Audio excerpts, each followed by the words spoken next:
Okay, covered skillet, an enameled covered skillet. This is the secret of it. It is a self-basting lid. It's shallow.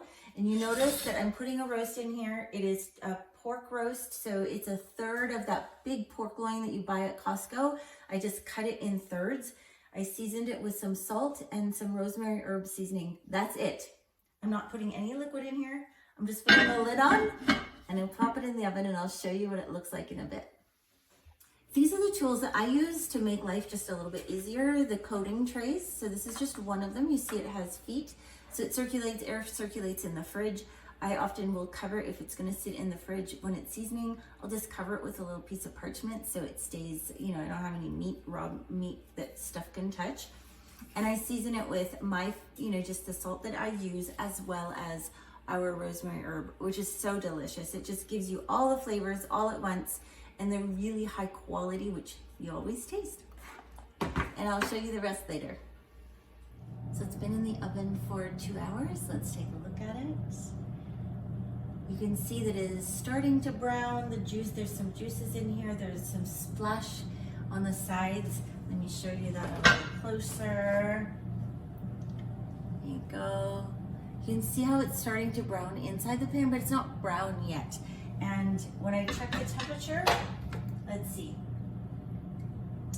It's at 144. So technically it's cooked for pork.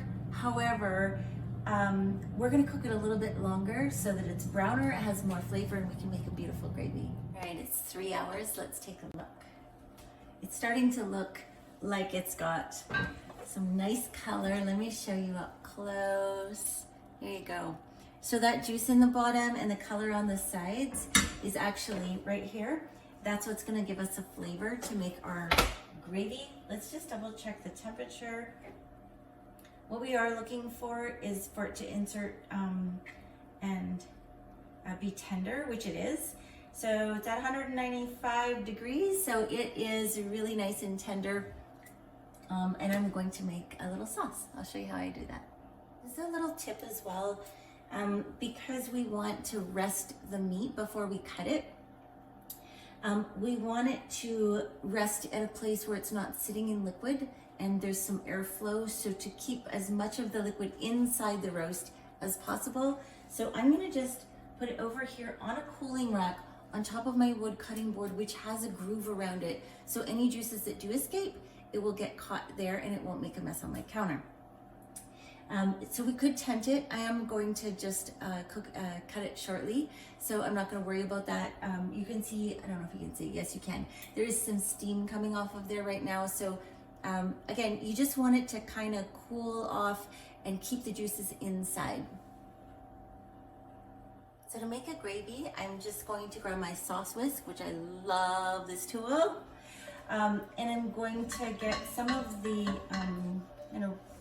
basically deglaze, get some of the color off the sides, because again, remember the color is the flavor because of the Maillard reaction.